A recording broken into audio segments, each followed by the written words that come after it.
Bismillahirrohmanirrohim. Assalamualaikum warahmatullahi wabarakatuh. Kami mahasiswa-mahasiswi Institut Agama Islam Cipasung.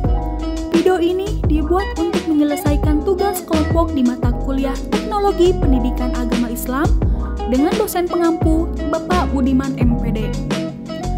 Kami dari kelompok 2 terdiri dari 6 orang, yaitu Fauzia Al-Munawaroh 191111351, Listiani Fitria 191111391, dan Ajeng Waliyah 191111411, Wida Siti Adawiyah 191111541, dan Di Febriansyah 19111161111, dan D. Ataur Rahman Sofwan 191111621. Kami dari kelompok 2 akan membahas tentang memahami konsep yang baik dalam mengajar offline dan online menggunakan teknologi dalam pendidikan agama Islam. Assalamualaikum warahmatullahi wabarakatuh. Saya Listiani Fitria akan menjelaskan tentang pendidikan agama Islam. Sebelum ke pendidikan, apa itu agama Islam? Agama Islam adalah agama Allah yang diturunkan kepada Nabi Muhammad SAW yang akan diteruskan ke umat seluruh dunia dengan ketentuan-ketentuan seperti akidah, ubudiyah, muamalah atau syariah yang menentukan proses berpikir, merasa dan berbuat, dan proses terbentuknya kayak hati. Secara umum, pendidikan agama Islam merupakan mata pelajaran yang dikembangkan dari ajaran-ajaran dasar agama Islam, yang dimana ajaran-ajaran agama Islam tersebut adalah dari Al-Quran dan hadis, dan juga proses ijtihad para ulama yang mengembangkan pendidikan agama Islam ke tingkat yang lebih rinci. Jadi pendidikan agama Islam adalah usaha yang diarahkan untuk pembentukan kepribadian siswa sesuai dengan ajaran agama Islam. Untuk memperoleh gambaran yang lebih rinci mengenai definisi pendidikan agama Islam, saya akan menjelaskan beberapa pendapat mengenai definisi pendidikan agama Islam. Yang pertama, di dalam DPP, ST, dan MI, mata pelajaran pendidikan agama Islam kurikulum 1994 menyatakan bahwa pendidikan agama Islam adalah usaha sadar untuk menyiapkan peserta didik untuk meyakini, memahami, menghayati, dan juga mengamalkan ajaran agama Islam melalui kegiatan bimbingan, pembelajaran, dan juga latihan dengan tuntutan untuk menghormati penganut agama lain yang berhubungan dengan kerukunan antar umat beragama di lapisan masyarakat untuk mencapai persatuan nasional. Definisi tersebut dapat dipahami bahwa pendidikan agama Islam adalah bimbingan yang diarahkan untuk meningkatkan keyakinan, pemahaman, penghayatan, dan juga pengamalan ajaran agama Islam dari peserta didik, yang dimana peserta didik bukan hanya dibentuk untuk mempunyai kesolehan pribadi, tetapi juga dibentuk untuk memperoleh kesolehan sosial yang mampu menghargai antar umat, baik itu seagama ataupun tidak seagama, untuk memperoleh persatuan nasional. Menurut Zakia Darajat, pendidikan agama Islam adalah suatu usaha untuk menimba dan mengasuh peserta didik agar senantiasa dapat memahami ajaran agama Islam, kemudian menghayati tujuan pembelajaran agama Islam, dan mengamalkan serta menjadikan agama Islam sebagai pandangan hidup. Jadi pendidikan agama Islam yang merupakan usaha sadar seorang pendidik untuk menyiapkan peserta didik untuk meyakini, memahami, menghayati, dan juga mengamalkan ajaran agama Islam dengan melalui kegiatan bimbingan, pembelajaran, dan ataupun pelatihan untuk mencapai tujuan yang diharapkan. Menurut Tayyur Yusuf, mengartikan pendidikan agama Islam sebagai suatu usaha generasi tua yang mengalihkan pengalaman, pengetahuan, serta keterampilan kepada generasi muda, yang diharapkan generasi muda ini bisa menjadi manusia yang bertakwa kepada Allah Subhanahu wa Ta'ala. Dari beberapa pengertian dapat disimpulkan bahwa pendidikan agama Islam yang harus ditempuh adalah pendidikan agama Islam yang dapat mengarahkan kita kepada akhlak yang mulia dengan memberikan kesempatan keterbukaan pengaruh dari luar dan juga pengembangan dari dalam diri seorang manusia yang dilandasi oleh keimanan dan ketakwaan kepada Allah Subhanahu wa taala. Dan semua itu tidak boleh menyimpang daripada nilai-nilai ajaran agama Islam. Oleh karena itu, pendidikan agama Islam terdapat transfer nilai, pengetahuan dan keterampilan yang juga mencakup. Pertama, mendidik untuk berperilaku sesuai dengan nilai-nilai atau akhlak Islam. Kedua, mendidik untuk menguasai ajaran agama Islam. Nah, mungkin hanya itu yang dapat saya sampaikan mengenai pendidikan agama Islam. Kurang lebihnya mohon dimaafkan. Assalamualaikum warahmatullahi wabarakatuh. Assalamualaikum warahmatullahi wabarakatuh. Perkenalkan, nama saya Wida Siti Adawiyah. Di sini saya akan melanjutkan materi selanjutnya, yaitu tentang tujuan pembelajaran pendidikan agama Islam. Simak videonya. Tujuan pembelajaran pendidikan agama Islam. Secara umum, tujuan pembelajaran pendidikan agama Islam bertujuan untuk meningkatkan keimanan melalui pemberian pengetahuan, penghayatan, pengalaman, peserta didik, sehingga ia dapat berkembang menjadi manusia yang beriman dan bertakwa, serta dapat melanjutkan pendidikan ke jenjang yang lebih tinggi. Selanjutnya, adapun kriteria tujuan pembelajaran. Yang pertama, tujuan itu menyediakan situasi ataupun kondisi untuk belajar, misalnya bermain peran antara guru dan murid. Yang kedua, tujuan mendefinisikan tingkah laku siswa dalam bentuk yang dapat diukur dan diamati. Yang ketiga, tujuan menyatakan tingkah minimal perilaku yang akan dikehendaki. Secara umum, tujuan pendidikan agama Islam terbagi menjadi 4 bagian. Yang pertama, tujuan umum. Tujuan umum adalah tujuan yang akan dicapai baik dengan cara pengajaran ataupun dengan cara lain. Yang kedua, tujuan sementara. Tujuan sementara adalah tujuan yang ingin dikehendaki, tetapi hanya bisa direncanakan dengan kurikulum. Yang ketiga, tujuan akhir. Tujuan akhir adalah tujuan yang dikehendaki agar si peserta didik menjadi manusia-manusia yang sempurna, insan kamil setelah menghabisi sisa hidupnya. Yang keempat, tujuan operasional. Tujuan ini tujuan yang paling praktis, sehingga kita dapat menentukan pendidikan tertentu. Mungkin itu yang dapat saya sampaikan, kurang lebihnya mohon dimaafkan.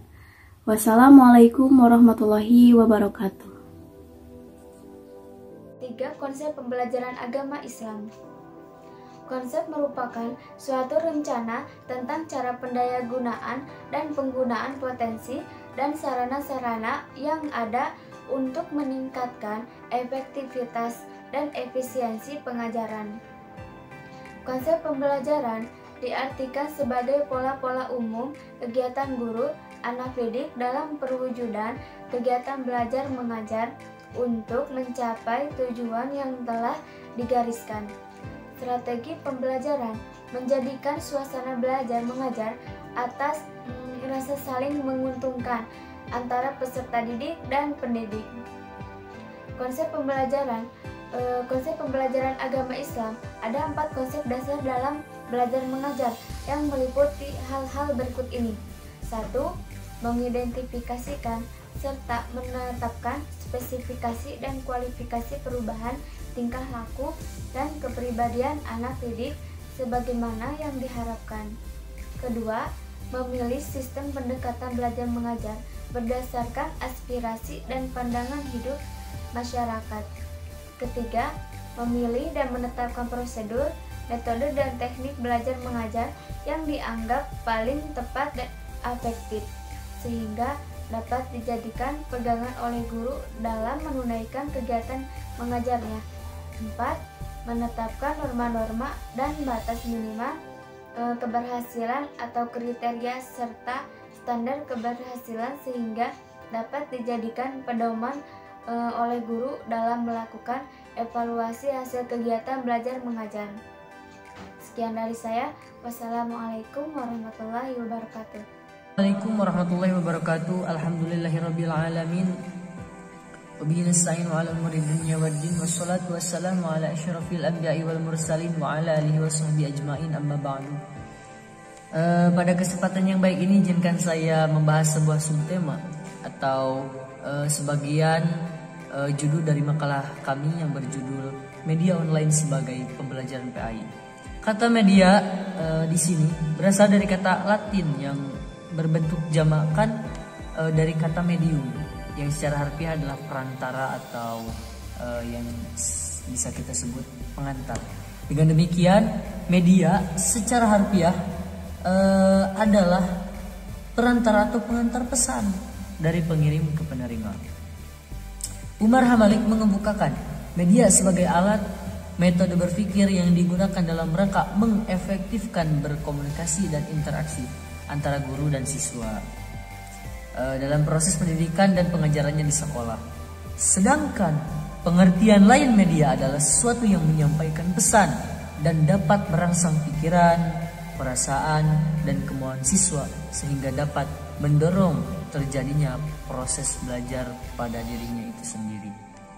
Penggunaan media secara kreatif akan memungkinkan siswa untuk belajar lebih baik dan meningkatkan performa mereka sesuai dengan tujuan yang ingin dia capai. Teknologi modern dalam bidang komunikasi dengan produk yang berupa peralatan elektronik dan bahan software yang disajikan telah mempengaruhi seluruh faktor kehidupan termasuk pendidikan untuk meningkatkan efektivitas kegiatan pendidikan. Selanjutnya, perkembangan teknologi internet sangat pesat dan merambah ke seluruh penjuru dunia telah dimanfaatkan oleh berbagai negara, institusi, dan ahli untuk berbagai kepentingan termasuk di dalamnya untuk pembelajaran pendidikan agama Islam. Adapun berbagai penjelasan mengenai internet adalah sebagai berikut. Perkembangan teknologi dan ilmu pengetahuan yang begitu pesat sangat membawa dampak baik bagi perkembangan internet di berbagai dunia. Perkembangan internet juga mempengaruhi dunia pendidikan di Indonesia. Internet banyak digunakan dalam berbagai kegiatan dalam pendidikan dan pembelajaran.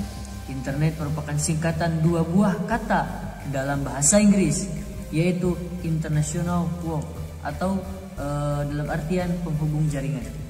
Istilah internet berasal dari bahasa Latin inter yang berarti jaringan antara atau penghubung. Jadi definisi internet adalah hubungan antar berbagai jenis komputer dan jaringan di dunia yang berbeda sistem operasi maupun aplikasinya, di mana hubungan tersebut memanfaatkan kemajuan media komunikasi yang menggunakan protokol standar yang berupa IP Internet Content Protocol. Internet, singkatan dari interconnection dan networking, adalah jaringan informasi global. Internet diluncurkan pertama kali oleh G.C.R. Lichtenstein dari MIT pada bulan Agustus 1962. Internet merupakan jaringan global yang menghubungkan dengan beribu bahkan berjuta jaringan komputer atau lokal atau wide area network. Ajaran dan medan komputer pribadi atau standalone yang memungkinkan setiap komputer yang terhubung dengannya boleh melakukan komunikasi di antara satu sama lain. Brecht tahun 1997, Siddhartha tahun 1996 memberikan definisi yang sangat luas terhadap pengertian internet, yaitu internet adalah forum global pertama dan perpustakaan global pertama di mana setiap pemakai dapat berpartisipasi dalam segala waktu. Karena internet merupakan perpustakaan global, maka pemakai dan dapat memanfaatkannya sebagai media pembelajaran. Dari beberapa pendapat dapat disimpulkan internet Singkatan dari interconnection dan networking adalah jaringan informasi global, yaitu internet diluncurkan pertama kali oleh J.C.R. Lichtenstein dari MIT pada bulan Agustus tahun 1962. Internet merupakan jaringan global yang menghubungkan dengan beribu bahkan berjuta jaringan komputer atau local wide area network. Ajaran yang medan komputer pribadi atau standalone yang memungkinkan setiap komputer yang terhubung dengannya boleh melakukan komunikasi di antara satu sama lain. Brecht tahun 1997, Siddhartha tahun 1996 memberikan definisi yang sangat luas terhadap pengertian internet. Internet adalah forum global pertama dan perpustakaan global pertama di mana setiap pemakai dapat berpartisipasi dalam segala waktu. Karena internet merupakan perpustakaan global, maka pemakai dapat memanfaatkannya. Faktor-faktor yang mempengaruhi pembelajaran PAI. Menurut Unbinsa, faktor-faktor yang mempengaruhi efektivitas pembelajaran yakni jenis upaya belajar siswa yang meliputi strategi dan metode yang digunakan siswa untuk melakukan kegiatan pembelajaran materi-materi pelajaran. Ada 3 jenis hal yang mempengaruhi pembelajaran PAI. Yang pertama, aspek fisiologis. Yang kedua, intelijensi siswa, tingkat kecerdasan atau IQ. Yang ketiga, sikap baik positif secara atau negatif. Nah, untuk kesimpulan materi dari kelompok kami adalah kualitas pendidikan adalah salah satu masalah pendidikan yang harus menjadi sorotan penting dalam perbaikan sistem pendidikan, khususnya yang berkenaan dengan kualitas pembelajaran. Nah, dari berbagai kondisi dan potensi yang ada, upaya yang dapat dilakukan untuk meningkatkan kualitas tersebut adalah meningkatkan pembelajaran yang berorientasi pada siswa. Pembelajaran yang berorientasi pada siswa ini dapat dilakukan dengan membangun sistem pembelajaran yang memungkinkan siswa untuk memiliki kemampuan untuk belajar yang lebih menarik, interaktif, dan bervariasi. Nah, jadi seiring dengan perkembangan teknologi ini, upaya peningkatan kualitas pembelajaran dapat dilakukan melalui pemanfaatan teknologi ke dalam pembelajaran offline dan online. Cukup sekian video presentasi pada kesempatan kali ini. Kami dari kelompok 2 mengucapkan terima kasih bagi kalian yang sudah menonton video ini. Wassalamualaikum warahmatullahi wabarakatuh.